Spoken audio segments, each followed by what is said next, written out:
Эх, наш лес погибает. Если так будет продолжаться дальше, то скоро все превратится в холодную пустыню. Как же помочь лесу?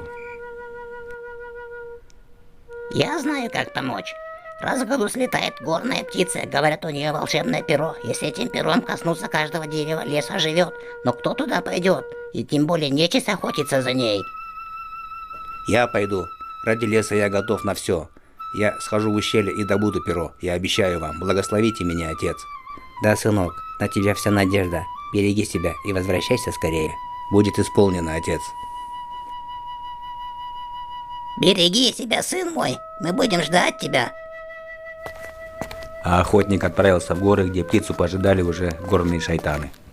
И сейчас заманим ее зерном и захлопнется капканчик. Хорошо я придумал? Отличная идея. Давай. И птица не заставила себя долго ждать и слетела вниз, начала клевать зерно. Тяни аркан! Ах, сорвалась! Не дай ей улететь! Стой! Куда ты? Это наше перо! Отдай! Отдай, тебе говорят! Перо отдай сюда! Стой же, тебе говорят! Да стой, тебе говорят! И охотник, достав лук, начал стрелять вслед птицы. Но птица оказалась очень юркой и увернулась от всех стрел и скрылась в горах. Эх, ушел трофей. Она же была почти в наших лапах. Чуть-чуть мы бы ее поймали. Что теперь с нами сделает Чонгусак? Давай скажем, что мы поймали птицу и утопили в озере. Больше никак. Давай. Что ты здесь делаешь, мелкий человеческое? Все, улетела твоя птица. Тю-тю, не видать тебе ее, как своих ушей. Понял ты? Эта птица спускается только раз в году, но вы спугнули ее. Но я обещаю, что поймаю ее. Обещает он. Удачи тебе во всех твоих начинаниях. До встречи. Пока. Ну, блохастый, вы меня еще не знаете. Меня отец учил никогда не сдаваться. Я клянусь, что я добуду это перо. Вот увидите. Хозяин, стрелы летали над нами. Камни падали на нас. Люди нас чуть не убили, но мы все-таки поймали птицу и утопили ее в озере. Значит, можно нам идти в лес и смело ходить там, нашей всей нечисти. Конечно, хозяин, однозначно. Смело можете ходить. Зачем ты ему соврал? Если он узнает, он шкуру с нас спустит. Я боюсь этого. Да не бойся, он не узнает.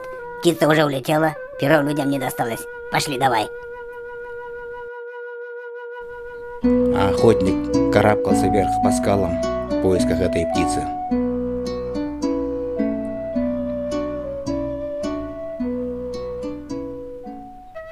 Все озирался по сторонам, смотря в небо. Кругом ни одной птицы. Небо чистое. Где ее искать, ума не приложу. И тут он увидел гнома, у которого борода застряла в расщелине большого камня. Я вижу, вам нужна помощь. Как вы оказались здесь, в этом богом забытом месте? И чем я смогу вам помочь? Меня унес ветер. Я уже несколько дней здесь. Пожалуйста, помоги вытащить бороду, а я помогу тебе. Хорошо. Спасибо тебе, охотник. Теперь ты мой гость. Пойдем ко мне в юрту. Эту птицу можно поймать, только загоняв ее. Ловушкой и стрелами ее не взять. Я дам тебе лошадь. Найди ее в сухих землях и скачи за ней. И не дай ей отдохнуть, присесть, и тогда она сама сбросит перо. Только гоняй ее и не давай ей отдыхать. Хорошо, будет сделано. И охотник целый день на лошади гонялся за птицей. То она в конце концов, сильно устав, скинула свое перо.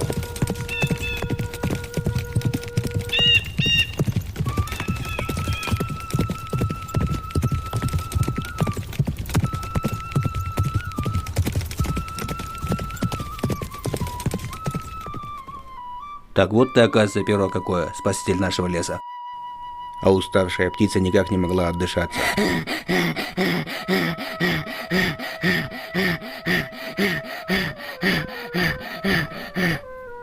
Спасибо тебе, сын мой. Мы благодарим тебя за все. Ты спас нас.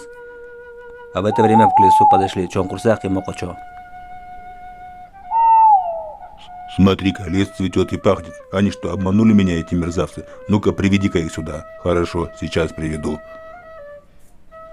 Я сейчас им покажу, как обманывать меня, Чонгусака. Так вы говорите, стрелы над вами летали? Камни на вас сыпались. Сейчас вы увидите мой гнев. И заставил он их чистить коровник, а потом посадил их в зиндан.